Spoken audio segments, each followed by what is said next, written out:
So, by way of introduction to our next installment of Eyewitness, I want to ask you a question.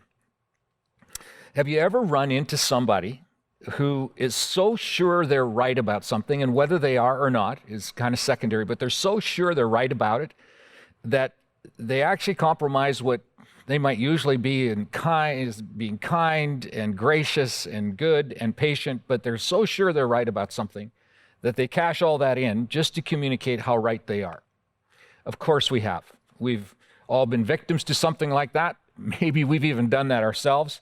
I can think of a time many years ago, like 30 years ago, as a young pastor, and somebody from our neighborhood came to see me. And as he sat down and we began to talk together, he says, I want you to know I don't go to this church, but I'm interested about something. I come from a Muslim faith, but I want to know whether Christianity is real or not. Now, that's an open door to tell him everything that I know about Christianity, to make the apologetic for it, to give him everything that I know that is right about Christianity. And so I let him have it. Whatever I could come up with, whatever thoughts came to my mind, I just shared that with him. And I knew that he was interested because he kept staring at me and obviously drinking it all in. And I kind of, caught my breath at some point and waited for him to respond. And this is what he responded. He said, I didn't come to hear how much you know about Christianity to determine whether it was real or not. I came to know whether you loved me or not, because apparently the leader that you have is really loving. And I did something that we're kind of all inclined to do as human beings. Rightness meant more to me than kindness. And I needed to learn that. And I don't think that's the only time I've done it. And maybe you have too. And so I've been thinking these last months, actually, with COVID-19, is it my imagination, or has there been an increase in the incidents where rightness is more important to us than kindness? Now, let me explain what I mean. Maybe you've seen this too. You hear people who say, you have to follow strict physical distancing guidelines. No physical contact. You have to stay at least 6 feet apart, and there are no exceptions. And if you don't, you're being arrogant and selfish. No. Next person says, no. It's all a hoax. It's not near as serious as people are making it out to be. So, stop being naive about it. No. Next person says, you have to wear a mask wherever you go in public. And if you don't, you're just being reckless. No, that's not it. I'm not wearing a mask. I'm not afraid of this one little bit. I'm not going to give in to it. And if you do, you're just scared. That's what you are. You're just scared if you need to wear a mask. Now, the next person says, no. We have to follow all the medical and scientific community warnings that are out there for us. We have to do that. It's only going to get worse before it gets better. So stop being greedy and wanting to open up businesses. Come on, health is more important than money. And then the next person says, no. All this is a political football that's being tossed between the right and left political powers. Don't be fooled. There's nothing here to see. No. The next person says, we need to be super cautious before we open up the economy. People are going to die if we don't. And still another person says, we need to throw open the doors of the economy because the current economic pain that we're in is creating a greater danger than the virus itself. So get your head out of the sand. And on it goes. On social media, cable news, network news, YouTube videos, Facebook, video blogs, you name it. Strong opinions about certain truth, but not much compassion or kindness behind those. It's rightness over kindness. Now, the reason I mention this is because I want to read an eyewitness account of one of the guys that are part of Jesus' posse of 12 that have traveled throughout Israel. And it's an interesting account that this eyewitness gives because it's all about rightness over kindness, and it runs smack dab face first into the core values that are at the heart of Jesus Christ. So, the eyewitness account this week is by Jesus' friend John. We've heard of him before. We've looked at a couple of his stories. By the time he gets to write what he writes and tells us what's in his journal of memories of time with Jesus, he's probably an older man, and It's like someone comes to him and says, John, you got to write your stuff down. We've heard you talk about it. You've told these amazing stories to us, but you got to write it down. You have to write it down. And so John begins to write down his experiences with Jesus. But it's interesting, as he does that, he tells us that he's not doing it just to give us an historical account of what happened. There's something greater and grander behind John's motive for writing down what he writes down. He says this in John 20. He says, the disciples, and he's one of them, it's John, saw Jesus do many other miraculous signs in addition to the ones recorded in this book. But these were written so that you might continue to believe that Jesus is the Messiah, the Son of God, and that by believing in him, you'll have life by the power of his name. In other words, I, John might say, didn't come to believe and trust in Jesus based on the eyewitness accounts of other people who saw, heard, touched, and were actually there with Jesus like you all have to. I was actually there. I saw it, I experienced it, and what I saw and what I heard and my time with Jesus absolutely convinced me of who he was. And I want you to know that.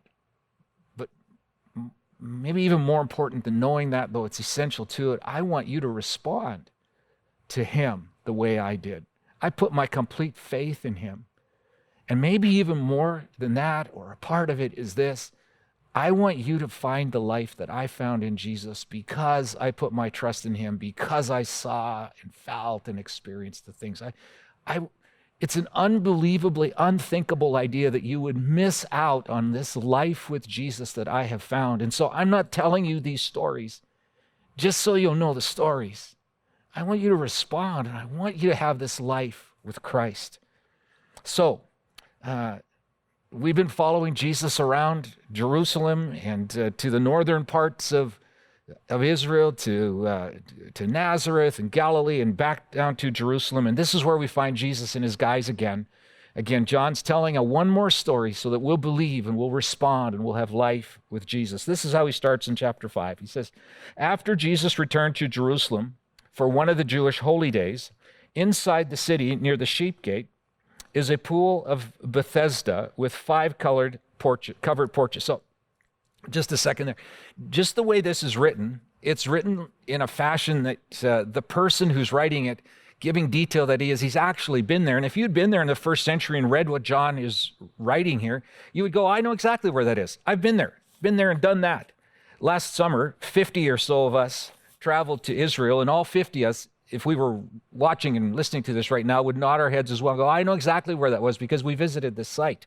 It's really an amazing thing. There are only 3 sites in all of Jerusalem that archaeologists have dug down to the layer of earth where it's verifiable that that's the level that Jesus actually walked on. His feet walked on the limestone tiles that we walked on. It's a real place. And in the first century, this pool of Bethesda was like a popular, public, somewhat notorious, but popular gathering place for people. John tells us that in verse 3. He says, crowds of sick people, blind, lame, and paralyzed, lay on the porches. So what's going on here? Is this like a walk-in clinic or a hospital ER or a med spa? Why are the sick and physically challenged people coming to the pool in droves and laying on these porches? Well, a little bit of backstory here. In the first century, doctors understandably didn't have the kind of medical knowledge and treatment practices that we have today. And in the Roman world, doctors were seen as less than the trusted medical experts and scientists that we might see them as today. They were seen, because it was a brand new kind of expression, a new discipline, they were seen more as a blend between voodoo medicine and experimental natural treatments. In the Roman world, doctors were actually prevented from working on dead bodies. They couldn't do that. Their laws prevented them from doing that. And so there are accounts of doctors who rushed to dying bodies to do kind of a living autopsy just to learn how the human body works. Because once that person was dead, the doctors could no longer work on them. Odd, but that's how they did it. So imagine being deathly ill, critically ill, and your caregiver comes to you and goes, hey, I think I need to take you to the doctor. That's a scary proposition. So oftentimes it was only the wealthy people that could afford doctors, like personal care in that kind of way. And so the average person would turn to the temple or to superstition to help with their medical issues. The thinking being that maybe, just maybe, the gods would intervene for you, and possibly a priest would put in a good word for you with the gods, and that God would shine favorably on you and he would heal you. And if that wasn't your preferred medical treatment plan, there were a myriad of superstitions that were common practice in the ancient world.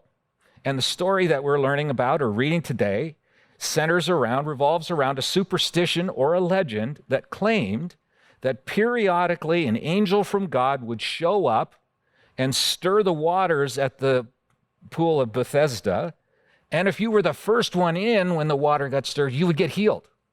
And that was kind of the legend or the superstition that a number of people obviously believed. Well, as it turns out, in the last 100 years or so, archaeologists have discovered there's actually a spring underneath the pool that was a kind of a collection basin for water that would land on the Mount Zion a little further up and pool in this area underneath the spring. And every once in a while, enough water would collect and the water would bubble up. But people didn't understand all that. They thought that was an angel stirring it. And desperate to be healed, they would line this pool in large crowds, hoping to be the first one in. So Jesus is in Jerusalem for a festival, and he decides to go with the guys to a place where the city's chronically and seriously ill people would congregate. The blind, the lame, the paralyzed. And this was not a place for healthy people. They would actually avoid it, but it is where Jesus goes to visit. You see, often people who were chronically sick were thought to be so because they must have angered the God with their own sin, or they'd fallen under a curse of some kind. And well, who wants to be caught in that kind of environment? It was a place where the sick would drag themselves to every day, or if they had someone who loved them, might drop them off in the morning and come back at the end of the day and pick them up. There was little hygiene and sanitation. It was a place that was dirty and it smelled, and clearly not a tourist destination like it is today. So there's no surprise then that this would be the very place that would attract Jesus, and this is where he would go, and he does on this day. And John tells us that at some point after Jesus arrived at the pool, he spots a guy. How he picked him, we don't know exactly, but this is what we know from verse 5. It says, one of the men lying there had been sick for 38 years. Can you imagine that? What was that like? Like, how did he get in this condition? Was it a congenital birth defect of some kind? Had he had an accident as a little boy? Had somebody in anger done something to him or tried to pay back his family? So we don't know. All we know is that Jesus noticed this guy, and he discovered something about him, either maybe by asking around. He discovers that this man has been there a long time. It says in verse 6, when Jesus saw him and knew that he had been ill for a long time, Jesus was moved by him. So Jesus walks over and he asks him a question, and when you hear the question, it's an odd question. It's kind of a duh question. And in my imagination, I imagine Jesus leaning down or maybe kneeling beside him. He gets really close to him and he asks him the question for just this man to hear so no one else can hear it. And he asks him, would you like to get well?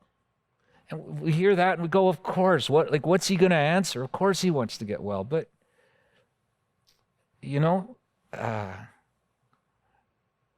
there are times where we might actually not want to get well. You see, sometimes we're not willing to pay the price to get well. We know things aren't right, and our marriage is in trouble, or we've got some addiction, or something's going on, and we're just going to try to tough it out. We're not going to ask for help, and we know that there are resources available to us, but we just don't do that, and then we miss out on the healing that we could have. And so I think it's a fair question for Jesus to ask this guy, and though it's maybe not part of the bottom line of what I want to share today, maybe that's an important question for us to ask. Do I really want to get well? Will I pay the price? Will I get the help to get well?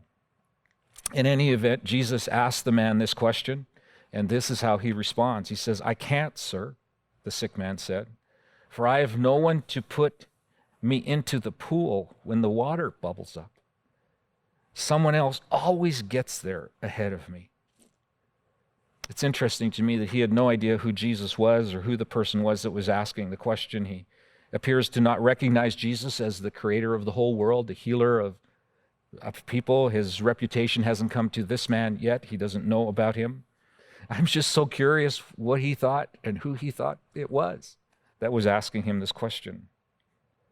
But he answers the question, and he answers it in an interesting way to me. There may be more to the dialogue, maybe not, but I wonder if it wouldn't be something like this. In response to the question, I wonder if he didn't say, hey, look, thanks for asking, but I have been in this condition 38 years. For 38 years, I've tried to be the first man into the pool. But if you hadn't noticed, I can't move my legs. And I'm never fast enough to be first. This whole deal is like a survival of the sickest, not the fittest.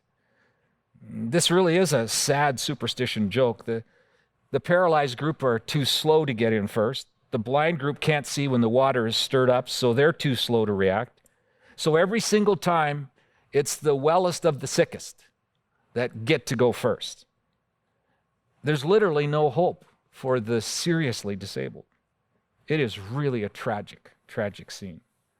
Can you imagine being paralyzed, and for once, you're fast enough to get into the pool just a second after the first guy gets in? Now what?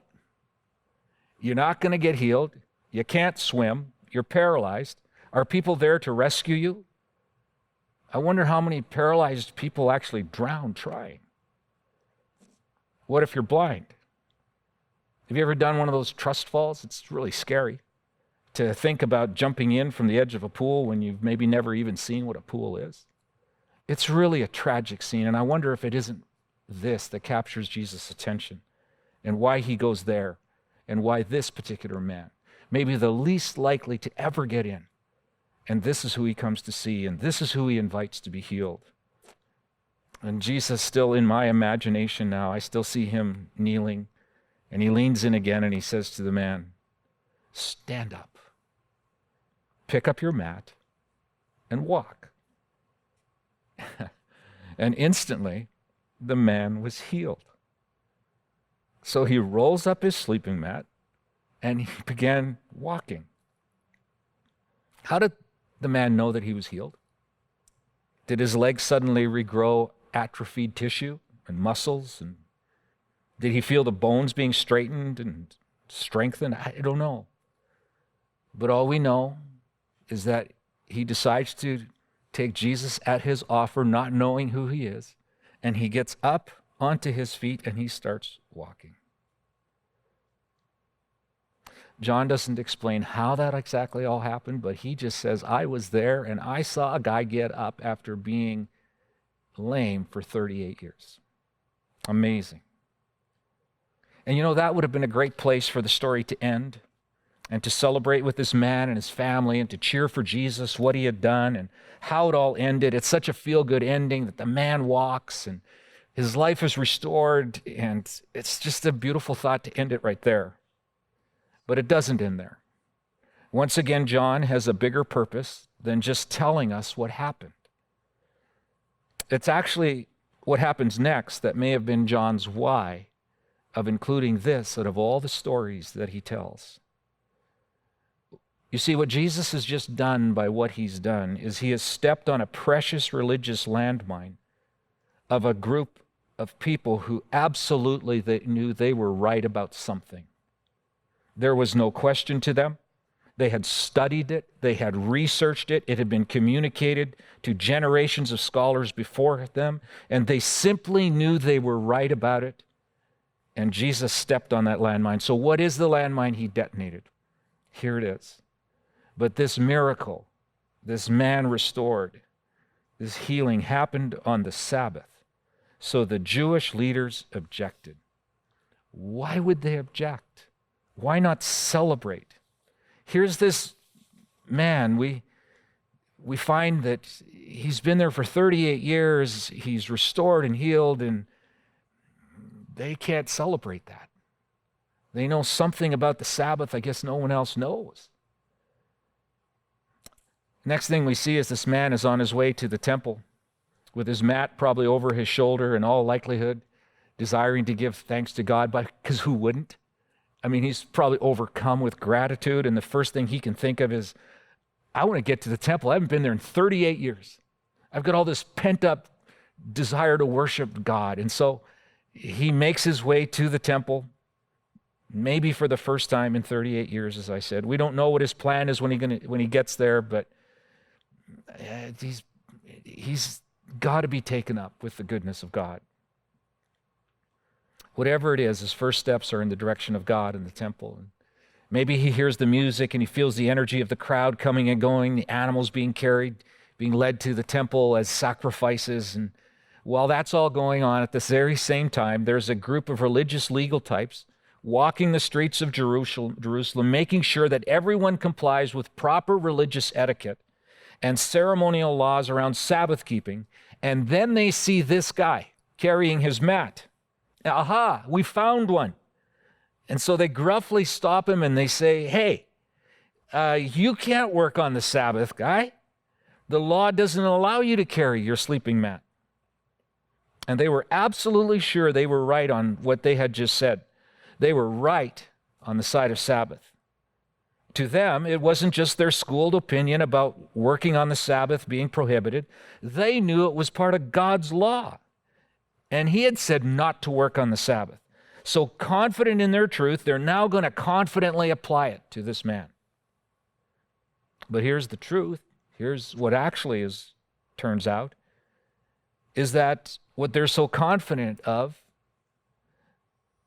that the man isn't allowed to carry his mat on the Sabbath. In fact, the law didn't forbid it. Their tradition forbid it. The backstory to the tradition is this, that what they were citing was that when Moses came down from Mount Sinai, you will probably remember this, he carries with him 10 commandments chiseled in stone. And that's kind of the written Torah, and very significant. But what you might not know is that there was more to it than that. There was an oral Torah that God and Moses had talked about, some other instructions, some other clarifications, and Moses brings that down as well, but they're just not chiseled in stone. It's kind of unwritten laws or unwritten guidelines. And that information was passed down orally from generation to generation over hundreds of years. And as the years passed, the oral tradition was interpreted and it was added to in an effort to describe in meticulous detail how the written Torah was to be applied. The piece of written Torah that was in question here was the fourth commandment, which said to remember the Sabbath and keep it holy. Well, over time, over the centuries, religious scholars ended up with 39 categories, not 39 like articles, 39 categories of articles of things that you couldn't do on the Sabbath. And one of them was you couldn't carry something on the Sabbath. And here's the guy carrying his mat, and they were right. They needed to, by law, stop him from doing that. Only thing was, it wasn't what the law said, it's what tradition said. Because that was not the intent of the fourth commandment. The intent was for people made in God's likeness to stop working 7 days a week and to spend a day of the week resting and renewing and enjoying the conscious presence of God. It wasn't meant to take a break from love and compassion and kindness to those around you. See, they had forgotten the why behind the what. Now, hold on. Just before we're a little too hard on these Pharisees, this is actually what happens to us unique human creatures when our focus on our need to be right or seen to be right about something becomes more important to us than being kind and compassionate and gracious. This is what happens. Whenever we feel we need to defend our truth around, and it's usually something driven by fear, but when we feel we have to defend our truth around a religious or theological system, a political platform or party, an ideology, a philosophy, or, hold on, a global pandemic, And we're certain we know what the cause of it is, and we're certain we know what the solutions are, and we know exactly how we should respond. And when that takes precedence over us, when that's defending what we think is true about it, and that takes precedence and importance over the very people these things directly affect, we have been become more concerned about rightness than we have about kindness. When my need to be right or seen to be right, even if I am right, takes priority over kindness, compassion, understanding, and grace, when we choose rightness over kindness, we have forgotten that we are followers of the one who repeatedly chooses kindness over people's religious ideology, philosophy, and other views that we sometimes hold so closely. John would write this in the same book of these other accounts. He says, "For God so loved the world," the whole world, regardless of gender, regardless of race, regardless of religious affiliation, regardless of anything. He loves the world. For God so loved it that he gave himself for the world, so that this diverse group of people who didn't know him yet would find a way to be able to be reconnected with him and trust him and find a home with him long before they might actually know precisely what it is that Jesus has done for them. It's a step toward him. Jesus did not feel the need to be right before he felt the need to love. Well, just a second. Being right matters, doesn't it? Well, sure it does. Shouldn't I want to be right? Yeah, you should.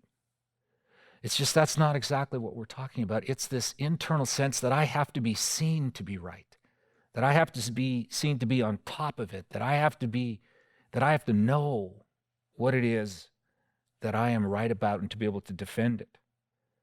And that is what can so easily preempt kindness and compassion and kindness and goodness. You know, this is kind of a self-evident truth for us.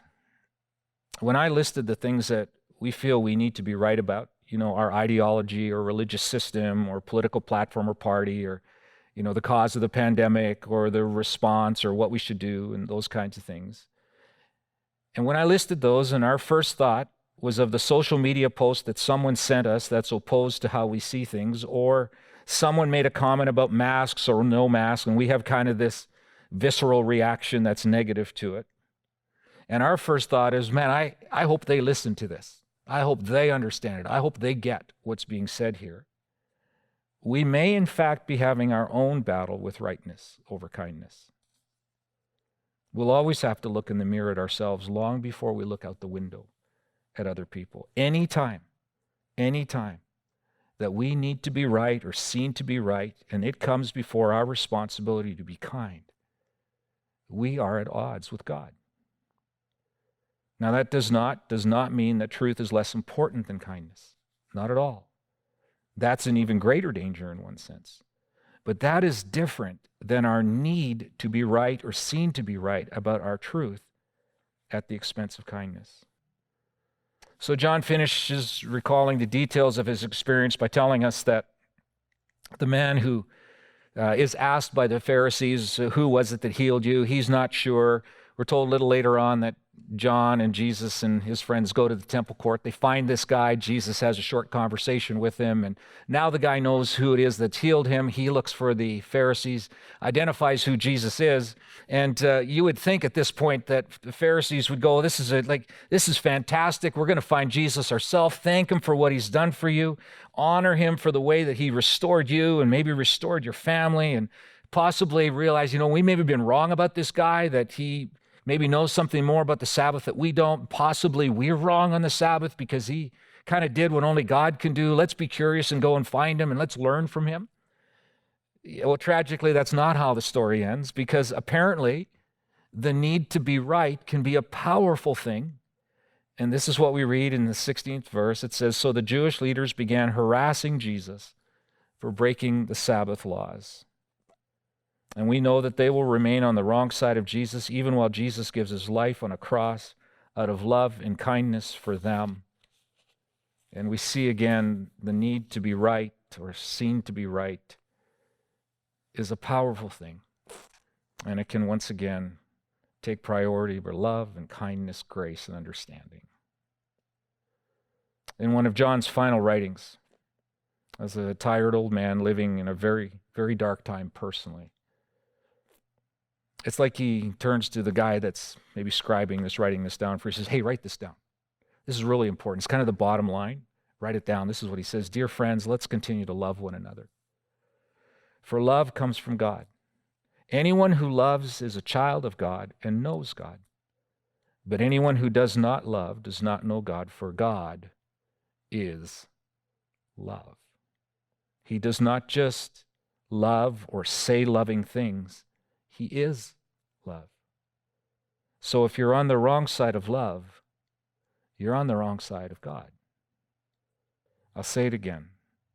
When our need to be right or seen to be right takes priority over love, kindness, grace, and understanding and patience for people around us, we're on the wrong side of Jesus, because he came to give his life out of love for us while we were yet distant from him. Well, we were sure we were right, but we were dead wrong.